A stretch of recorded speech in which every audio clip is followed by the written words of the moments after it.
Hi, I'm Jay Weinberg from the J Group. This is Mike Perry from Perry Concepts. Mike, let's talk loyalty. Okay, let's do it. So let's talk about the membership numbers myth. One of the things that we always find in rewards programs is that people are very obsessed with the top line raw number of how many members I have in my program.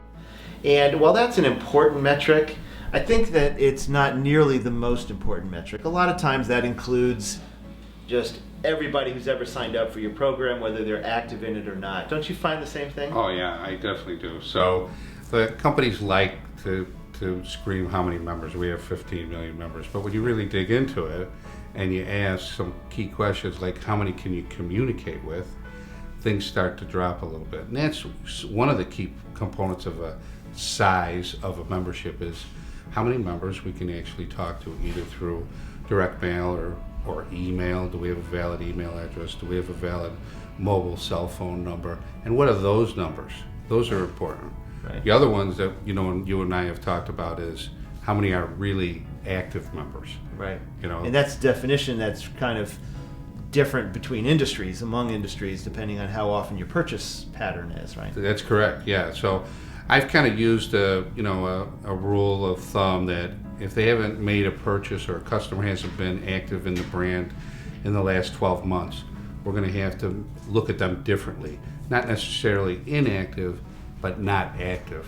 Right. And start reporting that number to the executives and to the marketing team so we can communicate better and understand what our real size of our loyalty program is. Right. We've done research that says that 40% of the people don't even know that they're in your program. Right. Yeah, they have signed up with one purchase, and it was 6 or 8 months ago, and they don't even know that they're in the program.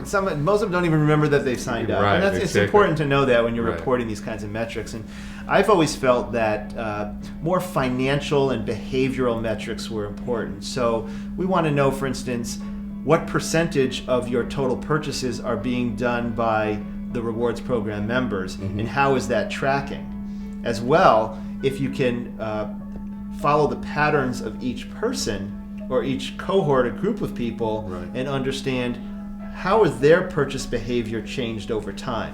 That's really what is the most important part of a rewards program. It's because you really want to help drive incremental behavior. Definitely.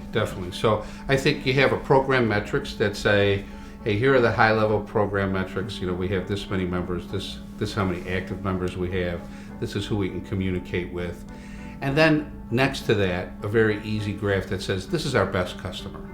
This is what they look like. This is how much they spend. This is how often they visit. So you have a good idea of what the whole program looks like and what of our best customers look like.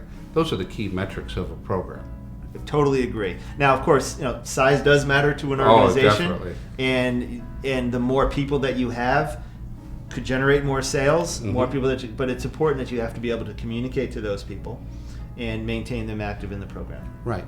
And I agree with that. I think that you want to talk to the operations and say, hey, size does matter. We want to grow the program. We would like to have more membership, and we want to communicate that. Internally, we want to look at the real numbers and what's really happening. Great. So in summary, we want to think about how many people can you really communicate with in your program? What are more of the financial and behavioral metrics, as well as how many people are really active in your program and how you define that. Certainly top numbers are great, but it's really important to understand the true metrics that are driving your business. Thanks for watching, and we'll see you next time.